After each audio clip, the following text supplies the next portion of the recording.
2026 football বিশ্বকাপে Neymar জুনিয়রকে খেলতে পারবেন? এই প্রশ্নের উত্তর এখনও পায়নি ব্রাজিল সমর্থকরা। তারকা ব্রাজিলিয়ান এই ফরোয়ার্ড নিজেও জানিয়েছেন শেষবারের মতো বিশ্বকাপ খেলতে চান তিনি। তবে সেলেসাওদের হয়ে তার প্রত্যাবর্তন এখনও অনিশ্চিত।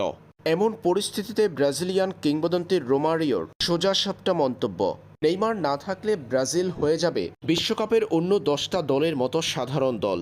1994 সালে যুক্তরাষ্ট্রে অনুষ্ঠিত বিশ্বকাপে ব্রাজিলকে শিরোপা জিতিয়েছিলেন রোমারিও। দেশটির ফুটবল ইতিহাসে অন্যতম আইকনিক ব্যক্তিত্বও তিনি।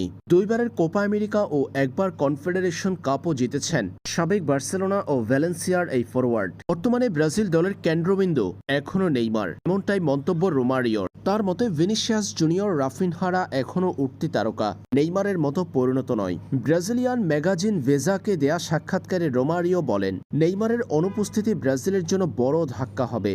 ষষ্ঠ শিরোপা তখন আরো দূরে সরে যাবে। আমরা শুধু আশা করতে পারি সে শারীরিকভাবে সুস্থ থাকবে, নিজের সবটুকু দিতে পারবে। নেইমার ছাড়া ব্রাজিল জাতীয় দল দুর্ভাগ্যজনকভাবে আর 10টা দলের মতোই হয়ে যাবে। নেইমারকে ছাড়া ব্রাজিল মোট 26টি ম্যাচ খেলেছে।